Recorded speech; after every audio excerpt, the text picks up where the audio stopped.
autant de conseils citoyens qu'il y a de quartiers prioritaires dans le contrat de ville. Et effectivement, à la signature du contrat de ville en 2015 est apparu les conseils citoyens. Ce sont des personnes qui se réunissent une fois par mois pour voir les actions du quartier, créer aussi certaines choses avec les habitants. Et c'est aussi pour ça qu'on se rencontrait aujourd'hui de manière collective pour pouvoir dresser ensemble un bilan.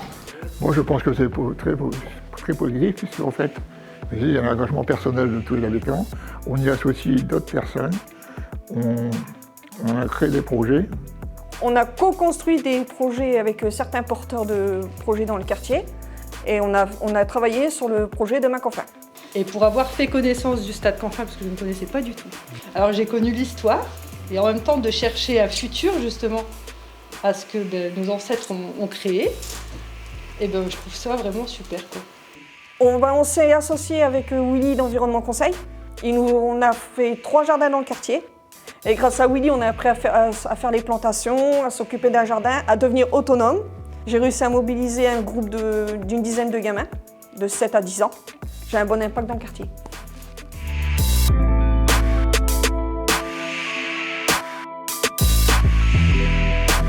Pour quelques opérateurs, ça a été très apprécié. On a vu la différence sur notamment la communauté urbaine d'Arras, la FP2I ou le lycée Jacques Le Caron sur des actions qu'ils ont co-construites avec le conseil citoyen. Et à nuancer parce qu'il n'y a encore pas assez d'opérateurs qui font l'effort de co-construire l'action avec le conseil citoyen. Sur la politique de la ville en général, ce qui est un peu compliqué, on n'est pas toujours connecté aux décisions. On nous demande un avis, mais on a l'impression que tout est prémâché déjà.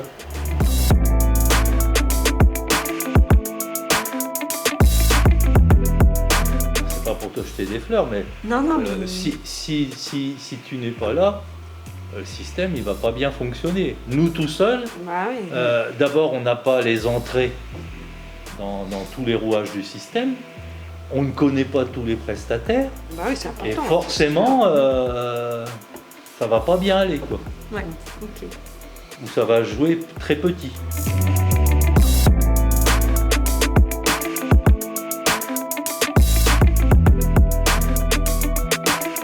On a l'impression qu'à un moment donné on nous parachute des prestataires qui viennent chercher des fonds, en fait, hein. Et puis on les voit pas plus que ça en contact avec nous.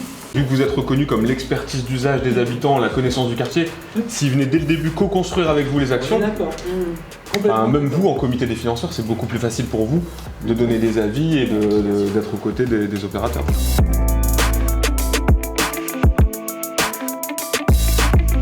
Expérience de formation appréciée. Ce qui était positif dans les formations, c'est d'abord les échanges avec les autres conseillers citoyens et aussi une forme de reconnaissance quand même, pour dire qu'on va former des personnes pour les habitants. Ça qui était bien. Dans le contrat de ville, il y a quelque chose de très important qui donne des moyens financiers déjà pour créer des synergies, créer l'amélioration du cadre de vie. S'assurer que l'argent dépensé est bien utilisé pour répondre aux besoins des habitants. Reflet des quartiers, récolter et diffuser l'information auprès des habitants. Défendre les besoins et les attentes des habitants en s'appuyant sur la connaissance des services, des institutions et de leur fonctionnement. Il y a une évolution au niveau des mentalités, au niveau du confort de vie des habitants. Mais qu'il faut sur l'arrêt y travailler pour que ça soit encore mieux, quoi. Il faudrait pouvoir donner l'envie à des personnes d'ailleurs de venir habiter là, quoi.